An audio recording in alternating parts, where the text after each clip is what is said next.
Saudi Arabia ayaa soo afjartay heshiiskii petrodollar kaasoo ahaa heshiis ay 50 sano kula jireen Mareykanka. Arrintan ayaa aad hoos ugu dhigaysa awooddii Mareykanku dunida uu ku lahaa. Soo afjaridda heshiiskan ayaa dhimasho uga dhigan Mareykanka sida ay sheegeen xeelerayaasha dhaqaaluhu. Waa haddii sida ay hadda wax yihiin xaalku uu ku sii socdo. Heshiiskii petrodollar ee u dhaxeeyay Mareykanka iyo Sacuudiga ayaa dhammaaday 9kii bishan Juun. Dowladda Sacuudigu waxa la sheegay inay diiday inay cusboonaysiiso heshiiskaas soo jireenka ahaa. Heshiiska petrodollar waxa uu dhigayay in shidaalka lagu iibiyo lacagta dollarka Mareykanka, taasoo faa'iido weyn u lahayd Mareykanka. Hadda wixii ka dambeeyay shidaalka waxa lagu gadi karaa lacago kala duwan. Tani waa mid isbeddel weyn ku keeni karta adduunka oo haddaba ay ka jiraan isbeddelo kale oo liddi ku ah nidaamka halka cirif. Waxaa laga yaabaa inay wada hadal yeeshaan Sacuudiga iyo Mareykanka, iyadoo Sacuudiga loo oggolaanayo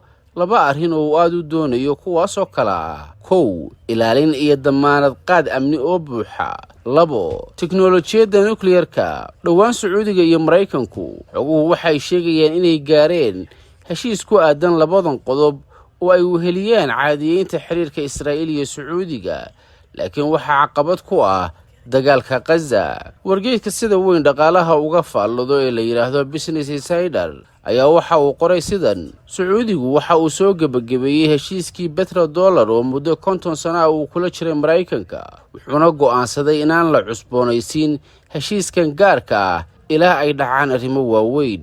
Wixii hadda ka dambeeyay, Sacuudigu wuxuu ku iibin doonaa saliidda lacagaha kala duwan ee caalamku ay ka mid yihiin RMB, Shiinaha, Yen, Yuan iyo dollarka Mareykankaba. Tallaabadan istiraatiijiyad waxay calaamad u tahay isbeddel weyn oo laga yaabo inuu saameeyo suuqyada caalamiga ah ee maaliyadda iyo tamarta.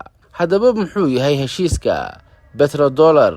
Heshiiska petrodollar waa heshiis dhaqaale oo muhiim ah oo dhex maray Sacuudiga iyo Mareykanka sanadkii 1970-meeyadii. Heshiiskan wuxuu dhigayay in Sacuudigu ku iibiyo saliidda uu soo saaro lacagta dollarka Mareykanka oo keliya, halkii ay isticmaali lahayd lacagaha kale ee caalamiga. Sidoo kale, heshiiska petrodollar waxaa ka mid ah in Saudi Arabia faa'iidooyinka ay ka hesho iibka saliidda ay ku kaydsato bangiyada Mareykanka iyo inay sidoo kale ku maalgashato hantida Mareykanka. Tani waxay ahayd arrin muhiim ah oo Mareykanku faa'iido weyn ku qabay. Waxay ka faa'iideysan jirtay kaydinta dollarka ee Saudi Arabia iyadoo kor u qaadaysay dalabka dollarka, taasoo keentay in dollarku uu noqdo lacagta ugu muhiimsan ee caalamiga. Waxaa sidoo kale kordhay maalgelinta tooska ee dhaqaale ee Mareykanka, taasoo ka caawisay inuu xoogaysto dhaqaalaha iyo suuqa maaliyadda ee Mareykanka. Nidaamkan ayaa sidoo kale ka caawiyay Mareykanka